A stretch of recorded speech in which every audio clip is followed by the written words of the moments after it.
Hidup berdampingan dengan alam tidak jarang membuat warga setempat harus bersinggungan dengan hewan liar. Berkurangnya lahan hutan yang menjadi habitat beragam satwa menyebabkan beberapa jenis hewan liar sering masuk ke pemukiman warga. Nah, ini saya sama Pak Imam lagi mengevakuasi ular yang berada di dekat pemukiman penduduk.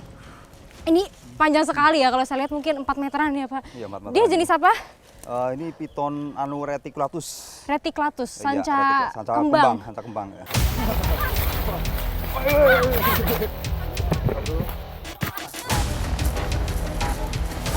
Ular yang berada di dekat pemukiman penduduk ini dapat membahayakan manusia maupun nyawa ular tersebut, sehingga perlu dilakukan evakuasi.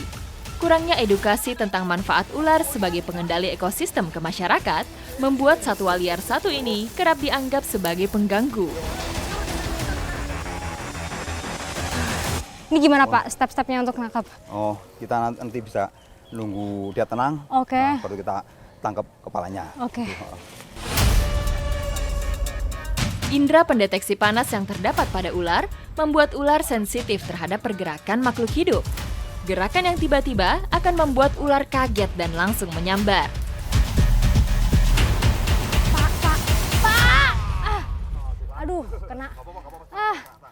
Ini saya bantu Pak Imam dengan megang ekor karena bagian belakang ini nggak akan keserang dengan ularnya. Dan Pak Imam tadi pelan-pelan untuk menangkap ular, tapi sempat kegigit juga. Kan emang kecepatannya luar biasa sekali piton ini. Menghadapi ular dengan tingkat agresivitas yang tinggi memerlukan peralatan khusus seperti hook untuk mempermudah proses evakuasi. Oke, ini ukurannya kira-kira 4 meter ya Pak? 4 meter ini. Ini umurnya berapa?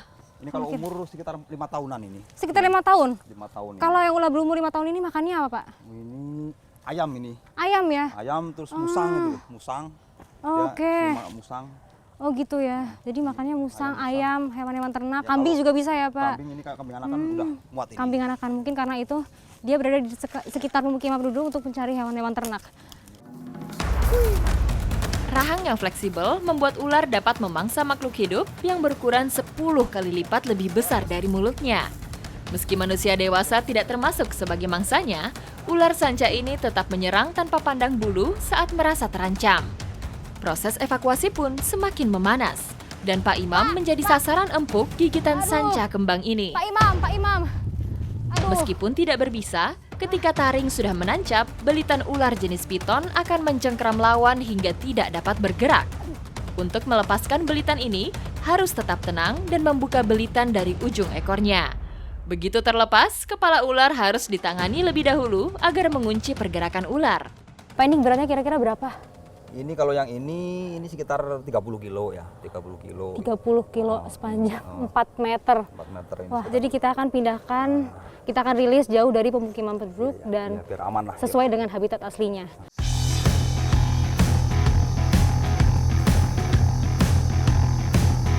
Sanca kembang atau Phyton reticulatus termasuk ular terbesar di dunia. Dapat tumbuh panjang hingga 10 meter dengan bobot yang mencapai 100 kg. Ular satu ini banyak mendiami hutan-hutan tropis kawasan Asia Tenggara hingga ke daerah Indochina. Bahaya masukinnya. Nah, ini cara masukinnya ada teknisnya.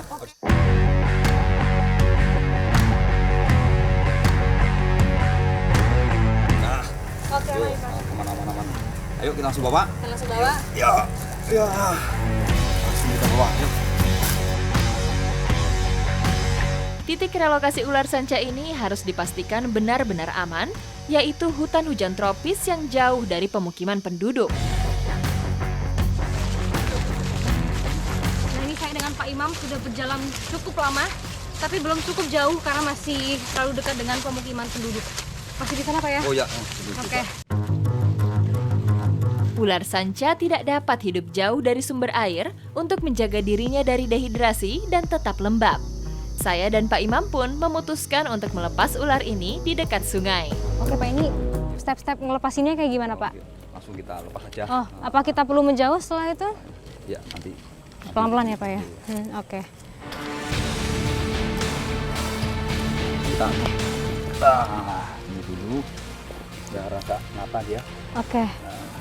Biar dia melata ya.